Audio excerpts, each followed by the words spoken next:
Thank you, Chairman of Community. I want to associate myself with what has been said, especially what our sister President Samia Suluhu has just mentioned. But before that, let me raise a couple of questions maybe to guide us. I don't know if that is possible. One, is there anybody among us who did not see this coming? I for one, I saw it coming to be where we are now. I saw it coming because I did not see who was taking charge of the process, who was listening, who was trying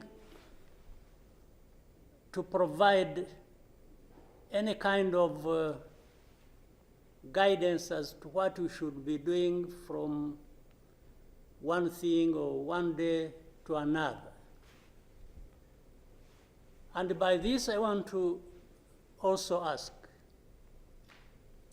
as the East African community,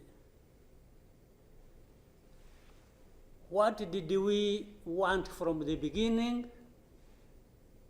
Or what did we do about that? What are we doing now? And what do we want to do for where we want to go? Because exactly like President Sami has mentioned, if it is talking about problems and defining them, and I think we have been very eloquent. We have talked about all kinds of things. But when do we match what we are saying and what we are doing so that we get to what we want? When do we come to that? I haven't seen it. President, I asked last time in our meeting, the last summit, where is East African community, or does it exist? And exist for what? By the way, even now, the person or the country we are talking about is not represented as we are discussing. And it is supposed to be, the country is supposed to be part of East Africa, but nowhere to be represented. So I'm not sure what bearing what we are discussing has on what happens in the process of finding a solution in this country. I'll move on.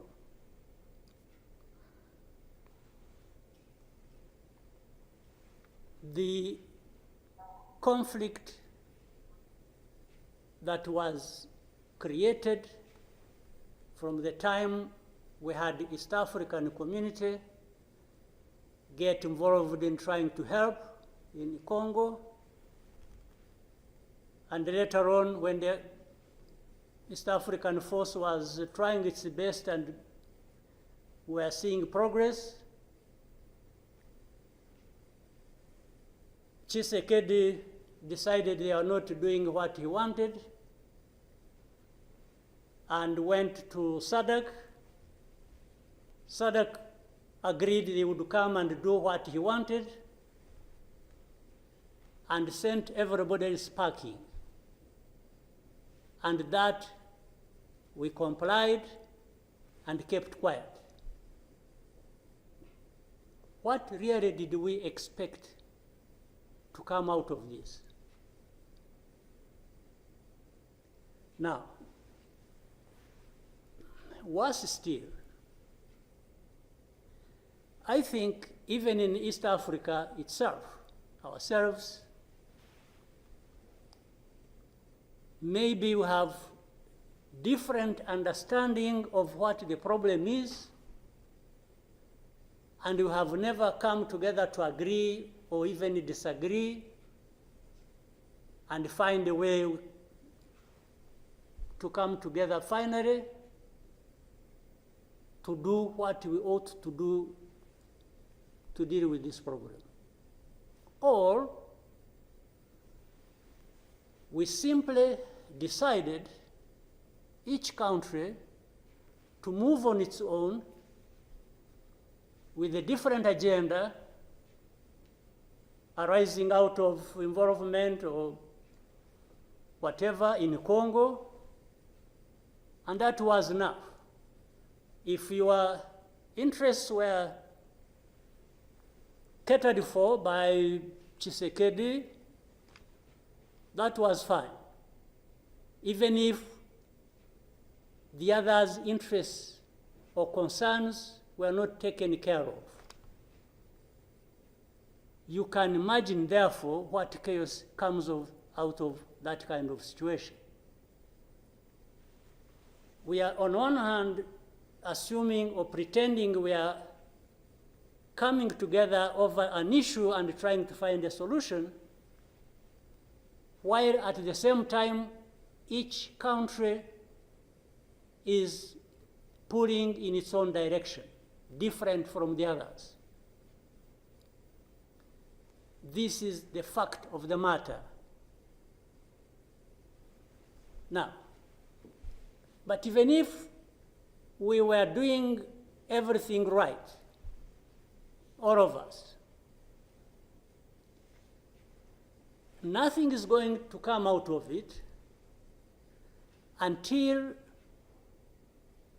those mainly concerned are also part of it and participating and contributing to the success of the process through which they are getting the support. But if the parties decide or accept to be manipulated, because, and by the way, that's exactly what happened, and I think in Congo, there are experts for doing that. They would go to one party and promise them something, and then they would decide to keep quiet about what is obviously going to result into problems like we are seeing now. Or, like he did, he didn't want East African community because they were not doing things the way he wanted, even if it was not right.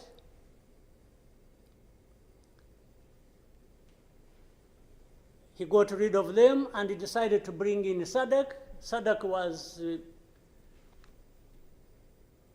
without any question, coming to assist Tshisekedi to fight alongside FDLR, these murderers of our people here in this country,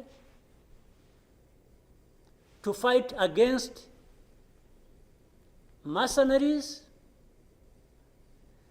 and to have Burundi on ethnic political basis decide to support Tshisekedi in whatever endeavor, including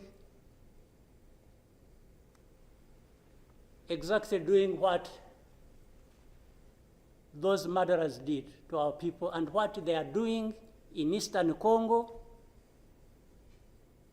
They have displaced people, they have killed people, they have persecuted them on a daily basis for who they are. We have refugees here who have been here for the last 20 plus years, just dislocated from Congo and sent to Rwanda because they say these are ethnic Tutsis, and therefore they belong to Rwanda, they don't belong there. And everybody is around. I don't know how many entities we have in Congo, honestly.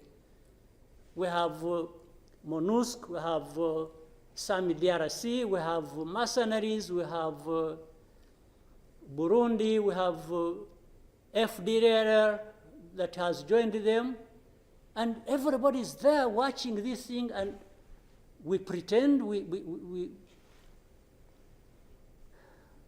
it's like we don't understand what has been going on for all these years. And then when things like this of last week erupted, we behave like we are surprised or we are concerned about humanitarian crisis, about this and that. Isn't persecuting and killing people and displacing them part of that humanitarian concern? So as East Africans, we sit here and then do what about it? For the last 2 days, on Monday and today this morning, I spoke with the President of South Africa, who sought me out to speak with me on this matter because of their involvement in Eastern Congo. And he's also there pretending to be playing a peacemaker role. And he has a force that has been fighting alongside FDLR and has been fighting the M23 on the instructions of Tshisekedi, because these are people who are not supposed to be in Congo, that these are from Rwanda, or the M23 are not Rwandans, please. These are Congolese, and one time he accepts it, then another time he says no, part of it is yes, and then the other part is from Rwanda, and these are He keeps on going. And how do we, leaders of our own countries, accept this to go on forever and just accept that we shall be manipulated by Tshisekedi or whoever is supporting him? And South Africa dares even issue threats about what is likely to happen after that, and so on and so forth. Of course, we will see what threats they are talking about. Maybe they should have done that exactly for which they have been issuing threats. They should have done it to clean up the mess in Eastern Congo, or to fight back those who have been trying to clean up the mess. So then you have the whole international community just confused. They talked about Rwanda, they talked about the Nairobi process. Honestly, even here, maybe you will help me understand what all this means. The processes became an end in themselves. And the people leading these processes became more important than the results of the processes. The Nairobi process became a Uhuru process. Then the Rwanda process, it's like you can't say anything that will displease President Lorenzo. Definitely, this does not help deal with such a serious matters as we are faced with today. That in the end, just because they can't be addressed, we have such a situation like we have now. And if anybody, and above all, I don't understand how Tshisekedi keeps thinking that he will resolve the problems to do with rights of people militarily. Kill them, shoot them, bring in forces that are ready to help, like especially Burundi, where I don't know whether that has been helpful for the last few days or weeks. They have been doing that. So I want us to, Chairman, Your Excellencies, I want us, whatever we are saying and whatever we intend to do, we capture the context rightly and then proceed based on that, and maybe we can get somewhere. But otherwise, if we keep saying good things, saying that, and to each other, being nice, and then each one fulfilling their own